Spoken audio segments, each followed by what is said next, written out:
Hi everyone. Thank you for joining us here at Cruising Sea Venture. I want to say first thank you very much for watching, and we appreciate your comments that you've shared with us. As a result of those comments, that has inspired today's tour.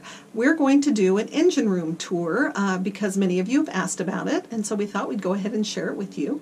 So, with that said, let's go. We're heading outside to the engine room door. It's here on the side of the cabin. We open that up and you can see in here it's actually just a ladder that goes down. But first note that we have kind of the insulation in here for soundproofing. We have our water keys and our stuff for our pump outs. We have the couple of dipsticks for fuel and for water. And in the back corner over here, we have a hose, the flexible hose for saltwater washdown, which we use on the anchor. So now we're going to head downstairs. All right, Jim, head downstairs. This is our attempt to film me nonchalantly going in the engine room. We just like down a 10-foot ladder into the boat. So let's go. One day I'll learn to like slide down like a fireman, right? Oh, all right, you can give me the camera. All right, so we're down here in the engine room, and before we start our little tour down here, I just wanted to remind everybody that in an ocean-going trawler, you give up some living space. I talked about that in the fuel management, how much room all the tanks take. Well, another area where you give up space tends to be the engine room, and in Sea Venture, you certainly give up space as a result of the size of the engine room. It's actually the biggest single room in Sea Venture, 15 feet wide, about 16 feet long. But it gives us lots of room to work on the mechanical systems. So Rose, how about if you go stand over there and I'll go up here to the front part. So here's our ladder where we came down. A couple checklists we'll go through at the end. A flashlight, one of the mini smoke detectors down here. That 4-gallon per minute saltwater washdown pump. We like this so much we're changing it to a 6-gallon. For this coming summer. This is part of our Spectra water maker. We have a 300-gallon per day water maker. Just the filters that you change regularly are in the engine room where they get a little wet when you change them. The rest of the water maker is behind this bulkhead wall, actually in a closet in our cabin. Down here also by the floor is one of the fuel tanks. Here's the other fuel tank, the shutoffs for those fuel tanks. Here's our main engine room electrical panel. It's got 12 volt, 110, and 220 volt breakers. It has our two main sides to it. So Sea Venture is a 50 amp, 220 volt boat. We have our switches for our main bilge pumps. There are 6 main bilge pumps on Sea Venture. 4 of them wired to lights in the pilot house that will come on if they come on, and one of these is a high water alarm. This one here, this pump is actually installed about 6 inches higher than all the rest. So if this one goes off, something's wrong. Have a thermometer and humidity sensor here that tracks the temperature.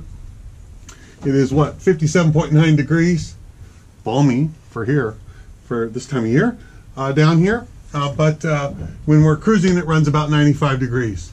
Very big Fireboy automatic fire extinguishing system on board here. Here's a 15 amp battery charger. This is a secondary battery charger. It's a backup. Gets powered literally by a cord. If we were docked somewhere that only had 15 amp power and we wanted the battery charger, we could have it, but it probably wouldn't bother. But mostly it's here as just a secondary battery charger in case the primary battery charger fails. Over here we've got 2 water heaters, a 10-gallon and a 14-gallon. The both electric, 110. The bottom one also runs off a heat exchanger on the engine. Having 2 is a little quicker recovery time and gives us some redundancy. Way over in the corner is an expansion tank to just make the freshwater system flow a little bit better, along with some through hauls. Way back around over here we've got a 6-gallon per minute variable speed pump for our freshwater system on the boat. It's great. My toolbox that is mounted here, got a variety of tools in it, just basic tools, our screwdriver sets, socket sets, pliers, wrenches, cutters, straight wrenches, bunch of other stuff. So that's our tools. Over here on the side, we've got this tank. This is a freshwater tank here in the engine room. So SeaVenture carries 1,200 gallons of fresh water, two 600-gallon tanks here, both located here in the engine room. Each tank has a 24-inch, actually two 24-inch inspection ports. So I suppose if you were real skinny, you could like climb inside. So SeaVenture is a twin-engine boat. So we'll give you a tour of half of each engine, the inboard half of each engine. It'll cover the whole engine without having to go around on the outside. So Ford Lehman's, we have two extra belts. They're looped around because an issue with Ford Lehman engines is that the belt, if it were to break and you needed to put on a new one, it is inside of coolant hoses, and this would of course require you to drain very hot coolant water and all those kind of things. So the solution to that is to install hoses first and have the spare hose here ready to go. Also on this side of the Ford Lehman engine is a Freshwater Pump. It is the retrofit pump, or the newer version of the pump. One of the oil coolers, half-inch oil cooler hoses. Lehman's originally had 3/8 hoses, but if you change the hoses out to half-inch, you have a little lower oil temperature. It's better for the engine. A mechanical takeoff for the digital tachometers instead of using the one on the alternator, which I don't think is very accurate. The primary or inline fuel filters on the engine. If you're a Lehman owner, you know this is not the original ones. The original ones are a filter open top and bottom with a bowl on the bottom. This has a retrofit kit that allows for a spin-on filter. I did that because I think the original system was always kind of a struggle to keep from wanting to leak a little bit. The oil filter that can be remotely positioned like this one is, so you can put it wherever you want. The twin ray cores with the vacuum gauge. I run 2 microns in here, so we get all our filtering taken care of. Our Borg-Warner transmission with the temperature senders there, and then back there, if you can see it, is the dripless shaft stuffings. So on top of the water tank is a spare propeller shafts that we have, one for each side. It's on top of each tank, and some storage up above the tank. In addition, in the corner, we've got a shelf full of lubes. There's automatic transmission fluid, generator oil, engine oil, distilled water for the batteries, and a bunch of little miscellaneous items that we keep down here. Battery wise, again, we're still on the port side of the engine room. Start battery bank, house battery bank number 3, house battery bank number 2, and house battery bank number 1. A total of 1,200 amp hours of house battery banks. If we come up here to the ceiling, it's one of our air vents is here. There's another air vent in the back corner and one on the other side of the boat. The air vents have a small cable hooked to them so they can be closed remotely in case of a fire from upstairs. If we come back around to the starboard engine, so let's see, get this starboard port right. The port tour of the starboard engine. We've got the expansion tank here, which is not an original Lehman item, but it's a retrofit. We have a freshwater coolant system bypass filter, so the coolant water goes through this filter. It does not go through every time, but 4 or 5 cycles through, and I think all the water probably gets through there. The standard alternator, and then here we have a oil pressure gauge that's not mechanical, but is actually hooked to the oil system, so we can double check oil pressure when we do engine room checks. Here's a little baby vise that I have here in case that's necessary. Again, we've got the twin ray cores with the 2 micron filters, vacuum gauge, single ray core 500 for the generator. If we look at the battery box that's over here, it actually has a battery in it. This is a spare 8D battery that we carry with us, and I check it regularly and hook up a trickle charger on it when we need to. So, don't quite know why we even have that, but we have lots of other batteries, but we had the box, so I suppose we put the battery in it. Up here, the other spare propeller shaft and a bunch of my tools stored up above there, additional tools, mostly power tools. Back in the back corner over here, we've got our cruise air systems, 3 of them, one 220 volt, two 110 volt that provide the heating and air conditioning for Sea Venture. They're a split system, so the compressors are located down here in the engine room that make all the noise. The fans and evaporators are located in the different parts of the boat. So if we switch spots, this is our Northern Lights 16 kilowatt generator. I can open the panel here so you can see in here. Little 4-cylinder diesel, works great, and it's a 16 kilowatt 220 volt generator to give us the power that we need. What else is down here, Rose? Our new pole. Our new pole from our retrofit. I'm still learning how to get around it nicely. And then we have our checklist. 2 checklists on the wall.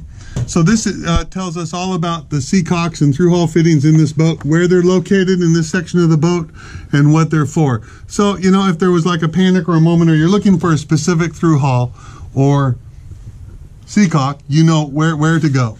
Here, this is our cruising engine room checklist. So we check our engine room. Someone comes down here about every 2 hours while we're cruising. We have ear protection for everybody, anybody that comes down here, and we go through this checklist and check engine temperatures down here, Raycor fuel vacuum gauges. We look at the belts, we look at the stuffing box, we check the engine temperature with a digital laser. You can feel the manifolds. I've gotten very used to knowing exactly the front of the engine manifold, how warm this should be. It's surprisingly cool. Not that warm actually, 120 degrees. But so anyway, we come down here and we check all that stuff. Try to do it about every 2 hours while we're cruising. So I think that's about everything there is in Sea Venture's engine room. The only thing I wish was down here that's not is a little more headroom, because you see me and my head is against the ceiling, and that means it must be pretty short, but there's actually like 6'2" headroom down here. It's just that I'm 6'6". So, oh well. If we look over here, where? Can I give them a hint of the future? Over this way? That open space? That open space. Like this space right here. There's nothing. But the plan is to build a rack that hangs from this beam and this beam down in this middle section. So sitting right here is a 220 volt dive compressor for our, when we're scuba diving, we don't have to have tanks filled. We can fill tanks on board. So that's before we head off to Mexico. We'll get that dive compressor installed. I think that's our Sea Venture's entire engine room. It's kind of a cool space to hang out. So how about just a general overview? Sure. And there's Jim sitting in the back. From the back of the engine room to the front, what it looks like. And then back around here is a door, and this door goes to the Lazarette, where hopefully we'll find Rosie. Hi. There she is. So Rosie's going to give you a little tour of the Lazarette behind the engine room and under the cockpit. The not so holy place, but still important. Here you go. This is our Lazarette. It has the ever so important washer and dryer. On the side it has a trash compactor. And here on the floor we also have a small 5 cubic foot freezer. Additionally, in this space, you'll see the huge tank. This is one of our stern fuel tanks with storage on top. And then we have the same thing on the other side, another huge tank with a little bit of storage up top. So that's it. And then our Lazarette has access to the cockpit, so we can head on outside. Hey everyone, thanks for watching this short little tech talk on the engine room tour. I hope you enjoyed that. The impetus for the tour came from your comments on YouTube, where a bunch of different people asked for an engine room tour, so here you go. We hope you enjoyed it. Yeah, it was fun. Anything else? Coming up next? We threw in the Lazarette for good measure. Yeah, we threw in the Lazarette. Yeah. What the heck? Next up, so while we've been working on the refit of Sea Venture that everyone's been watching, and we're very close on that, just a few days away from going back to Port Townsend. In the meantime, we haven't even really mentioned it, but we've done a complete rebuild of our dinghy, of our 13.5-foot Carib. And of course, we tried to film it, you know, missed some, but oh well. So we're trying to put together that little video and show you a dinghy refit video. So that should be our next little one that we'll throw together, hopefully, and share with you what we did to our dinghy. Yep. We thought it was going to be toss it and get a new one, and after a little investigating, we figured out it was certainly repairable, and boy, we repaired it and then some. Yeah, we had a good time doing that. On the next refit one, the boat will be back up in Port Townsend, a crane will be putting on the new superstructure, and then finally we will go boating. And so we quit doing videos about fixing the boat and actually leave the dock and take off into the North Pacific. So we'll talk more about our summer cruising plans coming up, I think, at the end of the next couple videos somewhere. Yep. All right. Looking forward to it. Yep. So I'll see everybody later, and wishing you no wind and flat seas. Bye.